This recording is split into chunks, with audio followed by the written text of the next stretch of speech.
What would you do if someone with your name appeared out of nowhere to claim everything that should have been yours? What if your inheritance, your legacy, even your family's history began to unravel? Hi, I'm Abi, and welcome to Narrated by Abi, where true stories meet their hidden shadows. If you love mysteries rooted in real life, where the truth is more surprising than fiction, subscribe now. Because what we uncover today changes everything.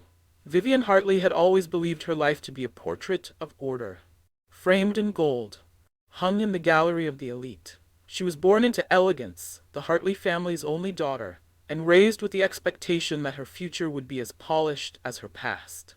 The Hartleys were old money, British old money, discreet, tasteful, powerful in a way that rarely made headlines but always moved quietly behind them. Their estate in Surrey had belonged to her great-grandfather.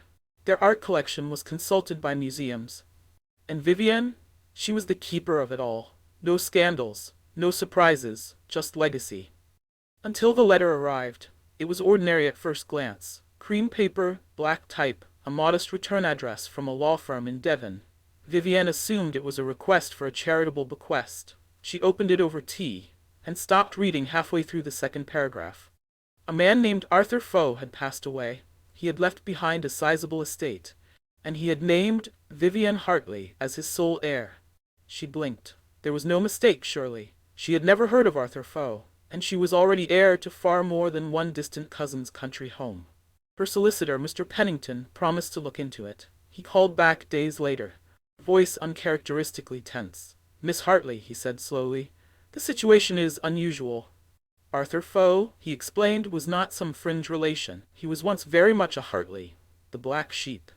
Born into the family, disowned in the 1950s, his name struck from all official records. The reason, shrouded in silence. But here's what made the heir turn cold. The Vivienne Hartley named in his will wasn't our Vivienne, she was someone else. Same name, same lineage." And Pennington added softly, "The records proved she was very real. A phantom," Vivienne thought. A ghost with her name, a mirror in a fog. She couldn't let it go. What started as irritation twisted into obsession. She had Mr. Pennington pull family records, property registries, baptismal rolls, handwritten letters from the Vance archive. She flew to Devon in person, something she rarely did for anyone but the Queen. What she found made her hands tremble. The other Vivienne Hartley was no imposter. She had a birth certificate, a paper trail, photos, letters from Arthur, tender, handwritten, full of longing for the family that had cast him aside. Her name wasn't an error. It was a reckoning. Catherine, Vivienne's housekeeper of 20 years, found her in the library one evening, surrounded by opened files and cold tea. "Is everything all right, miss?" Vivienne, eyes red, voice low, simply said, "I think I've inherited a lie." The deeper she dug, the darker it became. Arthur Foe had been the son of Vivienne's great-uncle, once in line to inherit a portion of the Hartley estate. But in 1954, he fell in love with a woman the family deemed unsuitable, a schoolteacher. Working class, not our kind. He was disowned. His letters were returned unopened, his name erased, family photos airbrushed, trust funds rerouted. He had rebuilt his life quietly. He married, raised a daughter, and named his granddaughter after the family who had cast him out. Vivienne Hartley, the woman herself. The other Vivienne lived in Bristol, a painter. Modest life, size, no lawyers, no drama, just a name and a rightful inheritance. Vivienne arranged a meeting. They sat across from each other in a small cafe. It was surreal, like facing a long-lost sister. The other Vivienne pulled a worn leather journal from her bag.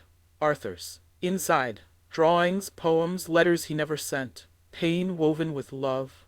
Bitterness edged with grace. Vivienne turned the pages slowly. A sketch of the Hartley estate. A letter addressed to the family who forgot me. The truth was unbearable. Not just because of the injustice, but because of what it revealed about the fortune she'd protected for decades. It wasn't clean. It wasn't noble. It was built, at least in part, on cruelty. On exclusion.